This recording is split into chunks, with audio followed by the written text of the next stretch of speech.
Eh bien bonjour à tous et bienvenue dans Automatica TV. Aujourd'hui 5 rubriques, la rubrique série, la rubrique musique, la rubrique gaming, la rubrique e-sport et enfin pour terminer la mauvaise histoire et la belle histoire du jour. Pour commencer cette web TV, nous allons inviter notre ami Benoît à nous présenter sa rubrique sur les séries. Bonjour Benoît. Bonjour Damien. Comment vas-tu? Ça va et toi? Ça va, ça Bonjour va. tout le monde. Alors nous allons commencer par nous attarder sur la série qui a retenu le plus notre attention ce mois-ci. Donc c'est une nouveauté, donc c'est une série originale Netflix qui s'appelle Riverdale. Riverdale c'est quoi? Alors Riverdale c'est une série, on arrive dans une ville parfaite où il n'y a jamais de problème, tout le monde s'aime bien, tout le monde est gentil. C'est un peu le pays des bisounours en fait. Et en fait il arrive un moment où il y a un meurtre qui casse en fait cette image parfaite de la ville. Et on se retrouve en fait avec des personnages qui s'aiment pas véritablement et qui se font tous des coups par derrière. C'est vraiment pas mal. Après, il faut dépasser le fait que les acteurs soient jeunes, parce que c'est une teenage série un peu comme The Vampire Diaries. Mais c'est vraiment sympa, l'histoire est bien faite, l'intrigue est efficace, et elle avance petit à petit, donc c'est vraiment pas mal. Et surtout, si vous avez aimé Broadchurch avec ses personnages étranges et ses histoires sous l'histoire avec un gros H, foncez. Bah, franchement moi je crois que je vais m'y mettre à Riverdale. Hein. Tu l'as tellement bien présenté que ça donne tellement Il serait envie. temps. Oui. Alors, on va continuer avec le coup de cœur de la rédac. Je suis une série proposant un univers très original entre la science-fiction et le western par le biais d'un train. Qui suis-je? Sans, sans vrai réel pardon. Ouais. Moi je dirais Westworld. Eh bien, c'est bien ça. C'est Westworld, cette série qui a bluffé tout le monde. Mm. C'est une série originale, donc on n'en a pas souvent, donc quand on en a une bonne, ça fait plaisir. C'était un peu un ovni en fait, parce que c'était une série qui mélangeait beaucoup les genres, qui parlait un petit peu du western et de la robotique aussi. C'est une belle critique notamment sur l'intelligence artificielle et les dérives que ça peut engendrer, et sur l'évolution que ça pourrait avoir, et c'est une bonne science-fiction d'anticipation.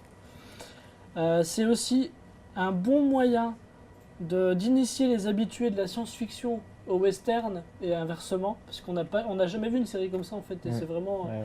c'est vraiment super cool. Et une bande son qui est vraiment très, la bande son est magnifique. Il n'y a rien à redire. Le Il y a petit beaucoup de piano. chansons connues, mais en piano. Mm. Et au final, des fois, on essaie de reconnaître un peu les chansons, on se dit Ouais. ah mais ça je connais. C'est vraiment bien foutu.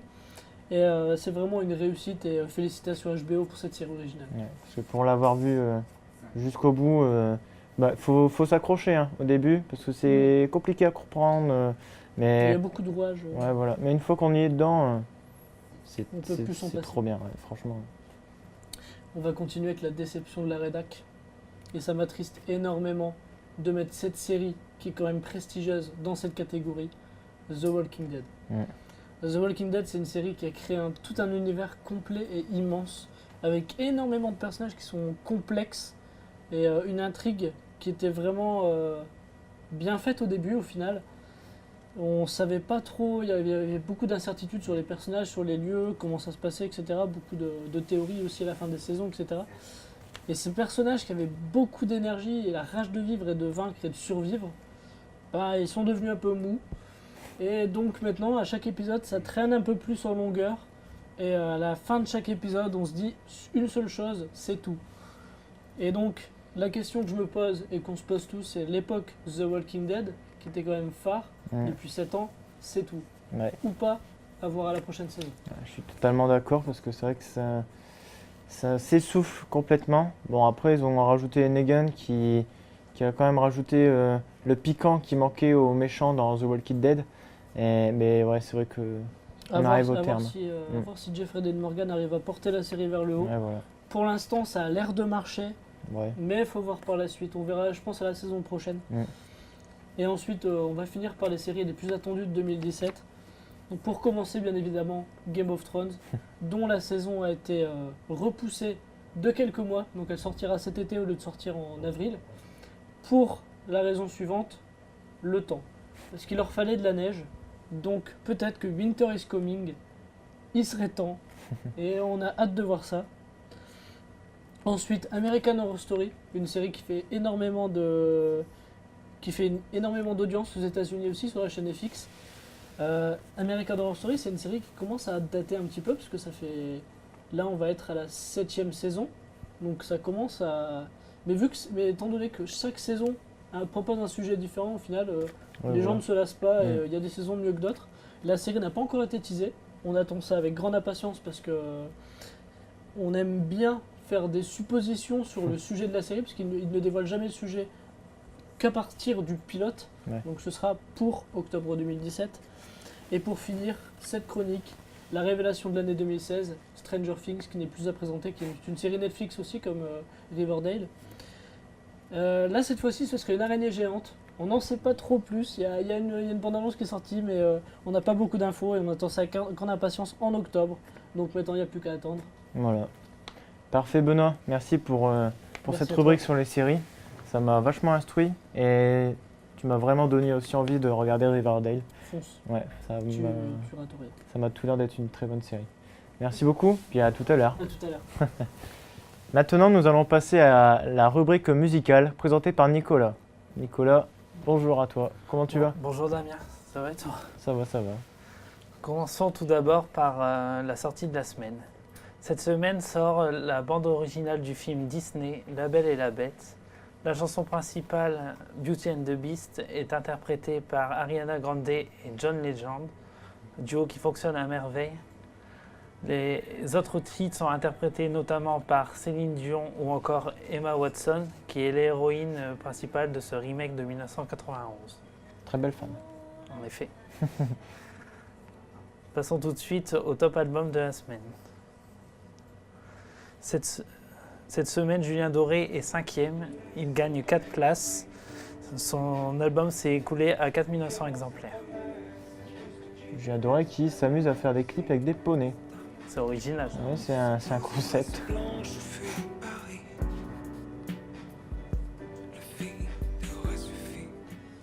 L'album éponyme Claudio Capeo, présent depuis juillet dans le classement, gagne une place cette semaine. Il s'est vendu à 5000 exemplaires. Ça, c'est vraiment un son qui sent l'été, quoi. Oui, Il m'a envie de danser. très entraînant. Ouais. La bande originale du film La La Land avec Ryan Gosling et Emma Stone reste stable en 3e position. La BO s'est écoulée à 7500 exemplaires cette semaine. Un film que je dois aller voir, ça doit... Oui, il est sympa, tu ne seras Pourquoi pas vous- déçu.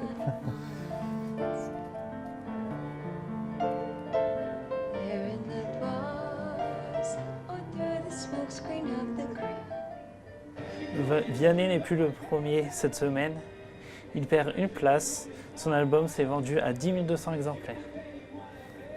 Oui, c'est vraiment La l'ascension. révélation. Ouais. Jamais on aurait cru qu'il serait arrivé là. Et la belle n'est jamais sage. Quand tu diras que c'est ma faute, que je n'ai jamais su t'aimer. Nous avons un nouveau numéro 1 cette semaine. Il s'agit de Rag'n'Bone Man. Il gagne une place avec un total de 12 100 ventes. Franchement, ça aussi, c'est une réussite. Ça, j'aime bien. J'accroche. Surtout Human cartonne en ce Ouais. moment. I'm only human after all. I'm only human after all. Bien, merci beaucoup Nicolas pour cette petite interlude musicale. Merci Damien. On se retrouve la semaine prochaine pour la même rubrique. À la semaine prochaine. Salut. Et maintenant, passons à la rubrique gaming présentée par Kathleen. Bonjour Kathleen, Bonjour Damien, comment tu vas? ça va, et toi? Ça va, ça va. Donc je vais parler de Mass Effect Andromeda, qui est un jeu d'action RPG de tir à la troisième personne. Donc il sera disponible sur les plateformes Xbox One, PS4 et PC, donc les consoles nouvelle génération. Donc, il sortira le 23 mars 2017. Donc on dit adieu à notre personnage favori qui est le commandant Shepard pour laisser place à une jeune recrue qui fait partie d'un projet Initiative Andromeda, donc qui se nommera Sarah ou Scott Ryder. Donc, ils auront pour but de retrouver une terre d'accueil et aussi de découvrir de nouvelles espèces, de nouvelles planètes. Tout ça grâce au nouveau vaisseau qui est le Tempête, donc, qui remplace le Normandie des autres opus. On pourra aussi découvrir des nouvelles planètes, donc tout ça grâce au nouveau véhicule terrestre, le Nomade, qui a une petite ressemblance avec le Mako du premier opus, donc ce qui permettra de récolter des ressources et améliorer les équipements et les armes. D'accord, parfait. Maintenant, je pense qu'on peut vraiment attaquer ton coup de cœur. Alors, tous les fans de Star Trek rêvent de s'asseoir dans le fauteuil d'un commandant. Donc, grâce au jeu Star Trek Bridge Crew, notre vœu est un peu exaucé. Un peu. Parce que donc, ça sera un jeu en réalité virtuelle qui est édité par Ubisoft et sera disponible dans 30 mai 2017. Donc, on pourra incarner, prendre la place de James Tiberius Kirk ou encore du capitaine Jean-Luc Picard. Donc c'est un jeu en multijoueur, donc on devra travailler en équipe, ce qui permettra d'améliorer la communication. Et le but de ce jeu, c'est de trouver une nouvelle terre hospitalière pour les Vulcains, donc longue vie et prospérité. Et donc le plus principalement, c'est de la coopération, c'est de la... Ouais. C'est en réussir. réalité virtuelle, quoi. Mm. C'est vraiment une totale immersion et je pense que ceux qui ont aimé Star Trek, c'est Ils vraiment... l'attendent. Voilà, Ils c'est attendent clairement avec ça. impatience. Bon, merci beaucoup Kathleen Ouais. pour cette petite revue du gaming. Et maintenant, nous allons accueillir nos consultants e-sport qui sont Alexandre et Benoît qui arrivera un petit peu plus tard dans la chronique. Salut Damien. Bonjour Alexandre, comment vas-tu? Ça va très bien, merci. Alors moi aujourd'hui, je vais vous présenter 5 grandes rubriques d'e-sport. On va commencer par la Lyon eSport, suivi par Dofus, l'USWC Paris, l'arrivée de H1Z1 King of the Kill sur la scène sportive, et on va finir par Clash Royale, toujours à l'USWC. La Lyon eSport s'est déroulée du 3 au 5 mars donc 2017. À Lyon. Une très grande LAN de League of Legends qui a regroupé les meilleures équipes françaises, comme par exemple le PSG, Millennium ou encore LDLC. Mais on va suivre le parcours de la Team Eclipse, une équipe de streamers donc non professionnels, mais qui ont tout de même un très bon niveau. Ils ont commencé par une game contre LDLC, donc une équipe pro, qu'ils ont malheureusement perdu et se sont retrouvés en loser bracket direct. Ils ont fait quelques games contre des équipes d'un moins bon niveau, donc ils leur ont clairement roulé dessus, jusqu'à arriver contre le PSG eSport, dirigé par Yellow Star, ancien support Fnatic et capitaine d'équipe Fnatic aussi. Et contre toute attente, ils ont gagné. Mais après, ils se sont retrouvés contre Millennium, donc autre grosse équipe française très titrée. Mais ils ont réitéré l'exploit. Donc deux belles victoires d'affilée, on peut le dire, jusqu'à arriver en finale donc, du loser bracket contre Gamers Origin, où là, ils ont malheureusement perdu le BO. Malheureusement, c'est dommage pour eux. Bah oui, totalement. Pour la petite anecdote, LDLC a gagné contre Gamers Origin, donc a gagné la LAN. Ouais. Bravo à eux. Tout à fait. Ensuite, Dofus. La plupart des gens ont joué à Dofus quand ils étaient jeunes, en rentrant du collège ou autre. Pas du tout. Mais le jeu rassemble de moins en moins de monde. La hype est clairement redescendue. Donc pour pallier à ça, en fait, Dofus s'intéresse à l'e-sport, notamment avec la sortie de Dofus 3. Il n'y a pas encore de date, mais ils ont un peu teasé quelques images, tout ça. Et pour faire un peu de pub à leur jeu, ils ont décidé de s'intégrer à la Lyon eSport et donc de faire une petite LAN avec 8 équipes, aucun cash prize, juste pour histoire de montrer qu'ils sont là, quoi. Pour promouvoir leur nouveau jeu, quoi. Ouais, assez sympa de leur part. Ensuite, le SWC Paris sur Call of Duty. Les Optic Gaming sont sortis vainqueurs de la LAN en gagnant 3-0 contre toutes les équipes, clairement. Ouais. Pourtant, c'était des belles équipes. Il y avait FaZe, Envious, Infused, par exemple. Sacrées équipes. La finale était contre FaZe, mais 3-0, Bah, voilà. rien à redire, quoi. Une sacrée fessée. Hein. Et ils ont gagné 40 000 €. Un beau petit cash prize. Ouais, clairement. Ouais. L'arrivée d'un H1Z1 King of the Kill sur la scène sportive. Donc très bon jeu, enfin jeu du moment. Pour ceux qui connaissent, il est dans le top Twitch, juste après League of Legends. Il fait sa promotion en ce moment grâce à un tournoi à 300 000 $. tournoi exclusivement réservé aux équipes américaines. 15 équipes ont été choisies donc, 15 équipes de 5 personnes. La team française Vitality a essayé de se qualifier, Ouais. mais par manque de popularité aux US, ils n'ont pas réussi, quoi. C'est Dommage pour eux. parce que ouais, ils avaient clairement moyen de faire quelque chose à Ouais, ils ont des bons cette joueurs, mais compétition. manque de popularité. Ouais, dommage pour eux. Pour finir, je vais clôturer sur Clash Royale. Le français Nem Sensei est arrivé en finale de l'ESWC Paris contre Surgical Goblin, un néerlandais très connu de la scène de Clash Royale, mais a malheureusement perdu 3-2 et a pris la place de deuxième. Tant mieux pour lui quand même. Parce que Ça deuxième, lui fait c'est un- pas ouais. si mal, quoi. C'est déjà pas mal. Voilà. Maintenant, on va accueillir Benoît, qui va se mettre juste là, à ta petite place. Voilà. Rebonjour Benoît. Bonjour. Salut. Ouais. Salut. Je voulais rebondir sur la petite anecdote. Est-ce que vous saviez que la firme YouPorn avait ouvert une équipe League of Legends et l'avait dissoute quelques temps après et vient d'ouvrir une team Overwatch composée de 5 garçons et une fille. On se demande comment vont se passer les entraînements. Ouais, c'est vrai que. Tant qu'on est sur les anecdotes e-sport, je vais dire la mienne. Il se trouve que la SNCF aussi a ouvert son équipe e-sport. Eux, c'est plus basé FIFA 17. Ils ont de très bons joueurs, ouais. Mais bon, entre nous, j'espère qu'ils arriveront pas en retard en compétition, parce que sinon. Faut pas qu'ils prennent le train. Ouais, voilà, ouais, c'est ça. C'est la seule. Bon, trêve de plaisanterie. Maintenant, je vais vous proposer un petit débat, messieurs. Vous n'êtes pas sans savoir que TF1 est en train de préparer une télé-réalité sur l'e-sport. Peut-être parce qu'il sort sur la vague ou je ne sais pas. Et du coup, le concept est simple. C'est 5 personnes qui vont se retrouver dans la même maison pendant 2 mois afin de se qualifier pour une compétition sur League of Legends. Donc, quel est votre avis sur cette télé-réalité de TF1 Je Benoît. conseille aussi. Oh, pour commencer déjà, 2 mois pour le LCS, c'est mort. En règle générale, c'est mort. Quand on voit que des équipes qui ont 4 ans, 5 ans, d'une année sur l'autre, des fois n'arrivent pas à se qualifier, une équipe de personnes qui ne se connaissent pas et qui vont dans la même maison pendant 2 mois, je pense qu'ils n'y arriveront pas, clairement. Après, TF1, la télé-réalité. Par faire du pognon, on ne fait pas du programme souvent intéressant. Donc je suis contre. Même si ça pourrait faire un peu de pub, je suis contre. Moi, je rejoins un peu Benoît sur la qualification LCS qui va être hyper compliquée. Ouais, ça va. Le LCS, c'est un gros niveau. Ouais.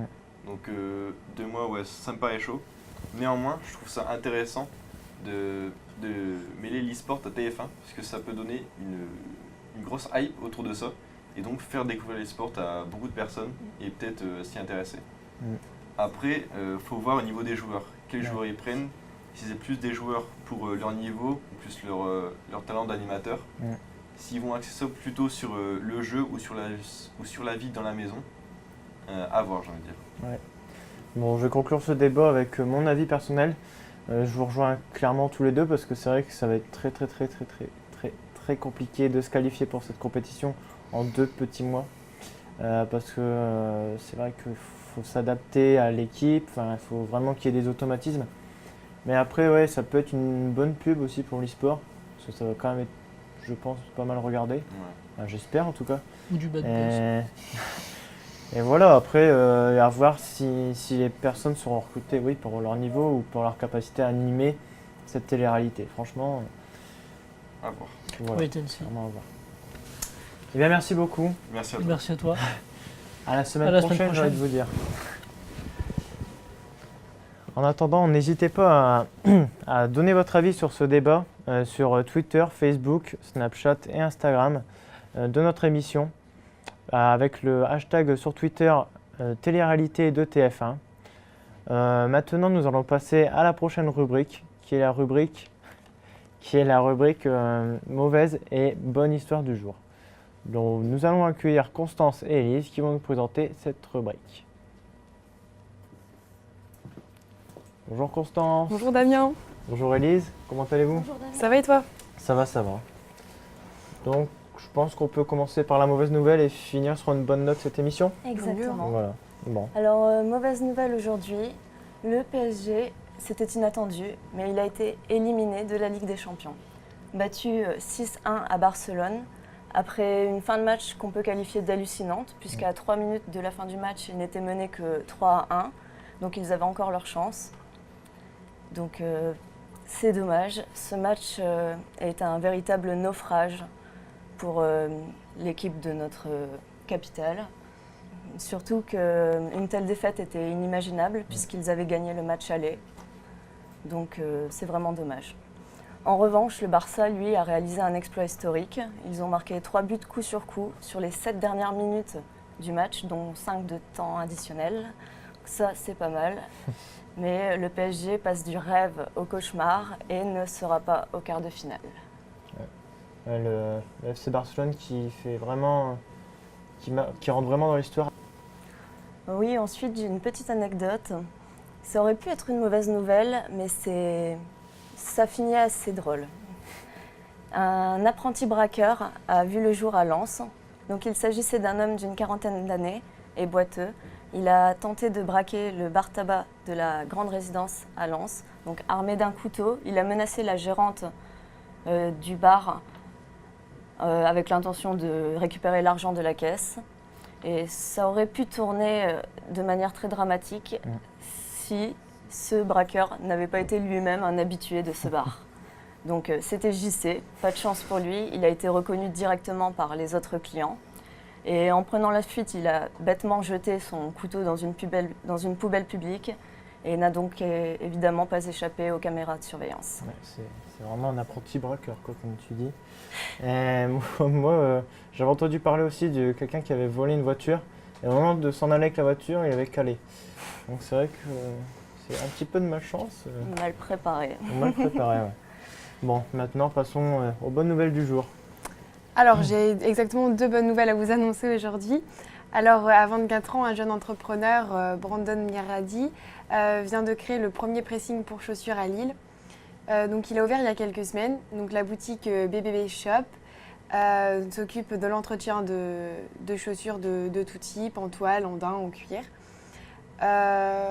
Donc, depuis l'ouverture, 500 chaussures ont été prises en charge. Et donc, il faut compter entre 10 et 20 € pour l'entretien de vos chaussures pour un dépôt de 2 jours. Et pour la deuxième bonne nouvelle du jour, c'est le grand retour du Nokia 3310.